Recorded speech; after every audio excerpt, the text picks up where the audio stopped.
मैथिली चर्चा परिचर्चा के आजुक अंक में श्रोता लोकन के एक बेर फेर से नमस्कार आ स्वागत।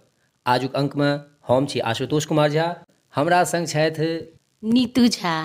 तऽ ई एकटा सफल गृहिणी छथि आ बहुत बढ़िया जकाँ अपन परिवार के संचालन करै छथि। हम हिनके से पूछऽ चाहबनि आ हिनके माध्यमे हम बुझऽ चाहबनि जे लॉकडाउन के जे ई समयावधि है एहिमे सब गृहिणी या नीतू जी अहूँ केना अपन काज के जे छै से व्यवस्थित करै छी, संचालित करै छी? देखियो आशुतोष जी, जतेक महिला छथिन सब गोटा तऽ अहिना काज करै छथिन आ सब दिन हुनका काज रहिते छनि। मुदा लॉकडाउन के जे समय चलि रहल है अखन तऽ और बेसी हम तऽ कहब बड्ड काज बढ़ि गेल है। से तऽ निश्चिते छै, अहाँ सब तऽ सब दिनसँ काजमे निपुण छियै, तैँ एतेक बड़का जिम्मेदारी परिवारके तऽ सबसँ पैघ जिम्मेदारी कहल जाइ छै, तऽ एकरा अहाँ संचालित करै केना छियै? देखियो घर परिवार जे होइए महिलाके सबसँ मुख्य आधार है आ सबसँ पहिने धियापुता छथि ओहिमे, तकर बाद बूढ़ बुजुर्ग, तऽ हुनकर देखरेख तऽ सबसँ बेसी दायित्व बनैए एहिमे हमरा।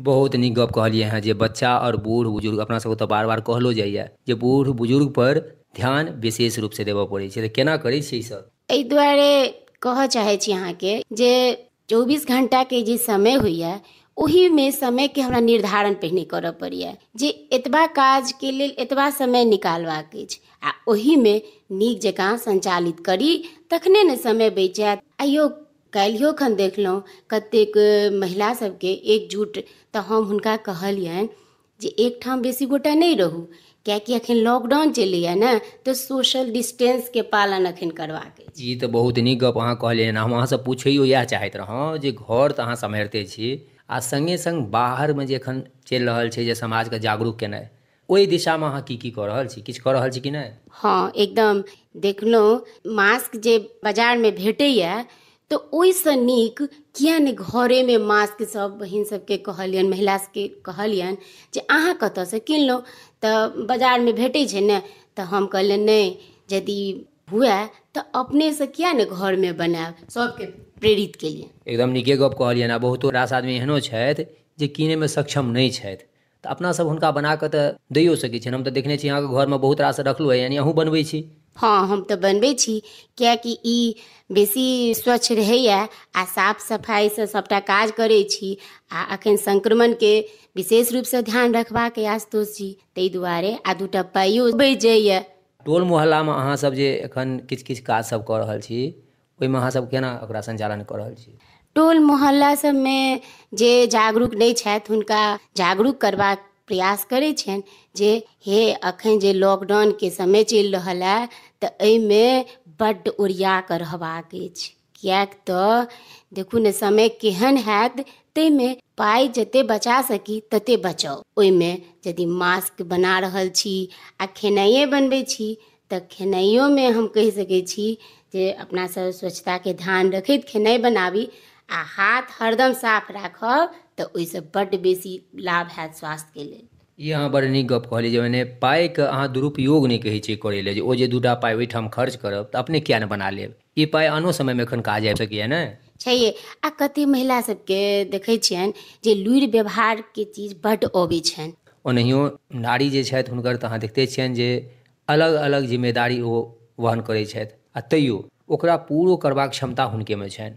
पूरा परिवार जे होइ छै, जेनाकि सूर्यके 7टा रथवला एकटा घोड़ा होइए, तहिना जे 7 रथके वएह अपना नियंत्रणमे राखि सकै छथि जिनका लगमे ई क्षमता हेतनि। तऽ हम तऽ इएह बुझै छी जे नारीके जे रूप छनि से ठीके कहल जाइ छै, नारी तू नारायणी, लेकिन अपन व्यवहार, अपन कला आ अपन संस्कृतिके कारणे छैहे। आ अपन कलाके बचा कऽ जे रखने छथि ओकरा कनि बाहर अनती तऽ 10 गोटे देखतनि, ताहिसँ हेतनि जे लोकमे हुनकर पहचान सेहो बनतनि। बहुत नीक गप कहलहुँ जे एखुनका समयमे जरूरत पर जे हाथ बढ़ेता ओ तऽ बहुत काल तक मोन रहै छै। छैहे। आ ई नहि जे अबैए मुदा ओकरा नुका कऽ रखने छी आ समय अपन आराममे बिता लेलहुँ, से नहि। ई समयके नीक जकाँ एकर सदुपयोग हेबाक चाही। बहुत नीक गप छै जे हम एखन तऽ देखै छियनि जे बहुतो रास आदमी छै जे केओ गीते गाबि कऽ, केओ आदमी कहानिए लिख कऽ अलग अलग प्रतिभाके प्रदर्शन कऽ रहल छथि। सब आदमी अपन अपन कलाके जे छै से नीक जकाँ उपयोगमे आनी आ अपन परिवार, अपन घर पर जहिना कि नीतू जी ध्यान दै छथि, तहिना हम आशा करब जे सब अहिना ध्यान देतथि। छैहे आशुतोष जी बड्ड नीक गप अहाँ कहलहुँ जे अपन समयके सदुपयोग करैत आ जे मोनमे अहाँके कामना अइ जे मोनमे इच्छा रखने छी किनको देखबनि जे एतेक सुन्दर गीत गबैत छथि मुदा कहबनि जे कनि दूटा गीत सुनबियौ तऽ ओ लजा जाइत छथि से नहि। नीतू जी अपना सब गप करब गीतो नाद पर, लेकिन अगिला जे अपना सबके अंक हैत ताहिमे आइ हमरा गपशप करैमे बहुत नीक लागल, अहूँके नीक लागल हैत। हाँ बड्ड नीक लागल आ श्रोतोके नीक लागल हेतनि, तऽ हम आशा करब जे लाइक आ शेयर ओ अवश्य करथि आ अहिना अपना सबके गपशप सुनैत रहथि। एकदम आ अहिना रमन चमन होइत रहत आ अपना सब लोक कला आ संस्कृतिसँ अहिना हरदम जुड़ल रहब। आ अहिना जुड़ल गप करैत रहब। तऽ श्रोता लोकनिके, दर्शक लोकनिके कमेंटके प्रतीक्षा रहत। नमस्कार। नमस्कार।